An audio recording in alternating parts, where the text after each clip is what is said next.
Erion Alibej njihet me nofkën krimi, është vllai i Endrit Alibejt që është njohur në botën e krimit si Tarzani. Alibeun e Fierit nuk kanë lidhje këta? Jo, nuk kanë lidhje. Janë Elbasanli. Qartë. Erion Alibej u bë i njohur pas masakrës së Bradasheshit në dhjetor të vitit 2018. Në masakrën e Bradasheshit u ekzekutuan vllai i tij Endrit Alibej, xhaxhai i tij Arben Dylgjeri dhe një shtetas turk. Ndërkohë, kjo ngjarje ndodhi pasi ata kishin qenë në një darkë familjare dhe në kthim makina ku udhtonte Endrit Alibej me xhaxhain dhe me shtetasin turk ra në breshërinë e plumbave të Kalashnikovit dhe të trembetën të vrarë.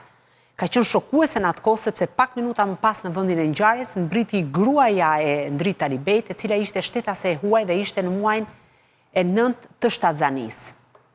Dhe nga ky moment, Erion Alibej duhet sqaroj dhe një moment që Endrit Alibej konsiderohet si një ndër njerëzit më të rëndësishëm të botës së krimit sa i përket narkotrafikut dhe konsiderohej një lojtar kryesor që bashkëpunonte kryesisht me grupe të huaja, por edhe me grupe shqiptare.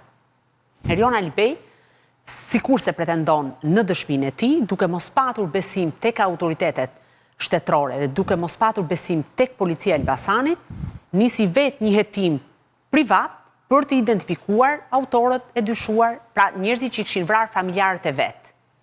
Dhe në atë kohë, sipas rrëfimeve që ai thot, kam mësuar, unë kam pas Gjevahirin të ftuar dhe praktikisht kjo dëshmi mua dhe Gjevahirit nuk na bën përshtypje që në vitin 2021 ka kuptuar që gjithë përplasja e të vllajt kishte nisur me grupin ose organizatën kriminale të drejtuar nga vëllezërit Franc dhe Hajdar Qopja, të cilët janë goditur vitin që kaloi nga prokuroria e posaçme, dhe zanafilla ishte humbja e një sasie prej 50 kg drogë në Britaninë e Madhe. Fillimisht Erion Alibej, kur ne kemi ekspozuar për herë të parë disa detaje që e lidhin ato me krimet, ai pati një revansh dhe një sulm ndaj medjave duke pretenduar se nuk i kishte kryer ato krime, por më pas, kur mori statusin e të penduarit të drejtësisë, pranoi të rrëfente të gjitha ngjarjet dhe bëhet fjalë në përplasje mes këtyre dy grupimeve janë të paktën 13 të vrarë. Pra nga të dyja palët, nga njëra anë janë vrarë njerëzit në harkun kohor prej 3-4 vitesh, sepse vrasjet janë kryer njëra pas tjetrës. Pra është vrarë Endrit Alibej masakra e Bradasheshit me xhaxhain dhe shtetasin turk dhe kanë filluar vrasjet në seri në të dyja palët. Dhe Erion Alibej rrëfen ndër të tjera, unë do ndale vetëm disa detaje për të kuptuar përmasat e gjithë ngjarjes. Erion Alibej ka rrëfyer fillimisht njohje me Nureddin Dumanin, faktin që Nureddin Dumani për shkak se në atë kohë ishte njeriu më i afërt i Talo Qelës dhe bashkëpunëtori i tij i ngushtë, kishte informacion për të gjitha ngjarjet dhe ai thotë që Nureddin Dumanin e kanë pritur në shtëpinë time, më ka treguar emrat e autorëve të vrasjes së vllajt, pra të masakrës, ata që kishin vrarë familjarët e mi, dhe unë më pas kanë filluar hetimet. Madje një moment në sallën e gjyqit ditën e sotme tha që unë dilja si picier i maskuar për të kryer të gjitha punët dhe për të identifikuar njerëzit që kishin vrarë familjen time, kam bërë vetë avokatin, prokurorin, gjyqtarin e gjitha me radhë, pra kam bërë një punë sikur të isha prokurori dhe gjykat, sistem drejtësie njëherazi, dhe të dhënat ja kam kaluar institucioneve të drejtësisë. Dhe më pas është ndalur episod pas episodi. Domethënë kush ishin informatorët e tij në radhët e policisë. Për shembull, njëri prej tyre është dënuar, Leonard Palushi, e ka përfunduar dënimin, tashmë është i lirë. Pra, edhe një herë më përmbledh çfarë ai ka rrëfyer, ju thatë. Pjesën ndërmuese, po dhe gjërat më kryesore. Dhe sidomos lidhjen me Në dëshminë e parë ai tregoi njohjen me Nureddin Dumanin, të gjithë pra si kishte nisur dhe si ai ra në dijeni të emrave që kishin ekzekutuar vllain e tij dhe të konfliktin me organizatën kriminale të Franc dhe Hajdar Qopjas. E para, më pas dyshime që ai kishte në drejtim të Suel Qelës dhe se si e zbuloi të gjithë konfliktin që kishte familja e tij, pra vllai i tij që njihet me nofkën Tarzani.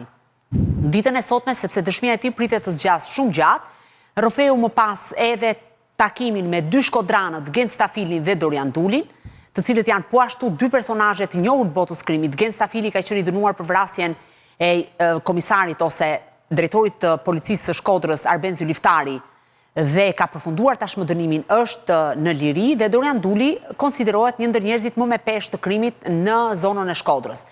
Dhe ai thotë që ata erdhën dhe implikuan një njohje të Suel Qelës, Kamer Mehja, një personazh po ashtu i njohur në Elbasan, në ngjarjen e tim vllajt. Dhe unë kam kërkuar, thot, takim me Suelin, sepse kur përmendej Kameri, automatikisht lidhe me Suelin për shkak se ishte njëri i tij. Dhe rrëfen një takim me Kamer Mehjan në tregun agroushimor të Kamer Mehja çfarë është? Është një personazh me shumë drejtësi në botën e krimit, aktualisht i hetuar nga SPAK. Tani lidhje me botën e organeve ligjvatuese të ti. Atëherë, ju thash, njëri nga zyrtarët e policisë e ka kryer dënimin për lidhje me Erion Alibejn. Leonard Palushi është lënë i lirë, ai nxori sot emrin e një zyrtari tjetër, nuk e di, duke qenë në hetim, ka qenë shef i krimeve në policinë e Elbasanit.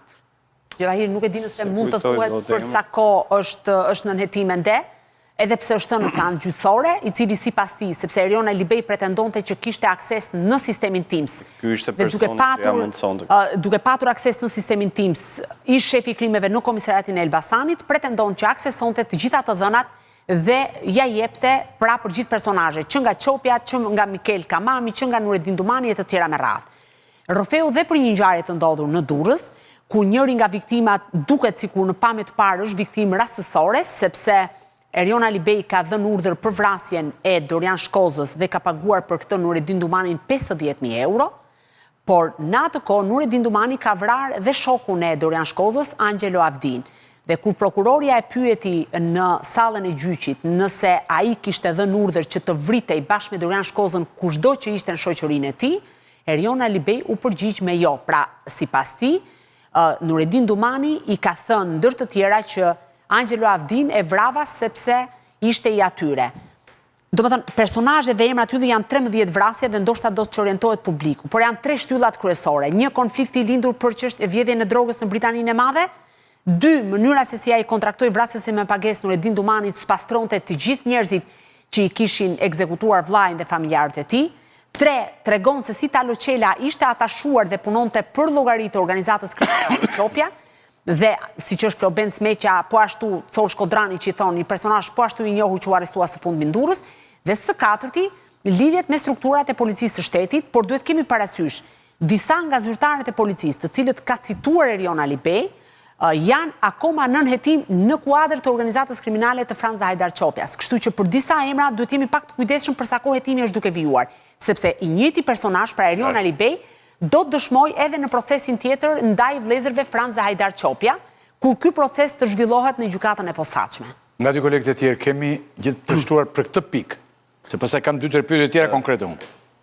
Ajo që Erion Alibej të paktën si e lexova unë dëshminë e Erion Alibej dhe çfarë tha ai gjatë 2 orë që ai dëshmoi në gjykatën e posaçme është që ai lat kuptonte që konflikti me vëllezërit Çopja, Hajdar dhe Franz Çopja nuk ka filluar për humbjen e 50 kg kokainë, pasi siç tha ai në dëshminë e tij, ai tha që unë nuk e kisha problem as për 500 kg, jo më për 50 kg. Kështu që sipas tij i gjithë konflikti mes tyre ka nisur për t'i nxjerrë nga loja e trafikut të kokainës, pasi i vllai i tij, Ndriti ose Tarzani, siç njihej me Novkun Tarzani, konsideroi shumë i tmerrshëm dhe shumë i fortë nga ana e organizatës së Franz dhe Hajdar Çopjas. Dhe kjo ishte arsyeja që ata kishin vendosur ta vrisnin. Këtë gjë Erion Alibej kishte mësuar nga personi, nga Ardian Çollaku, i cili ishte personi i tij i afërt me rivalet e tij. Ishte personi që informonte për lëvizjet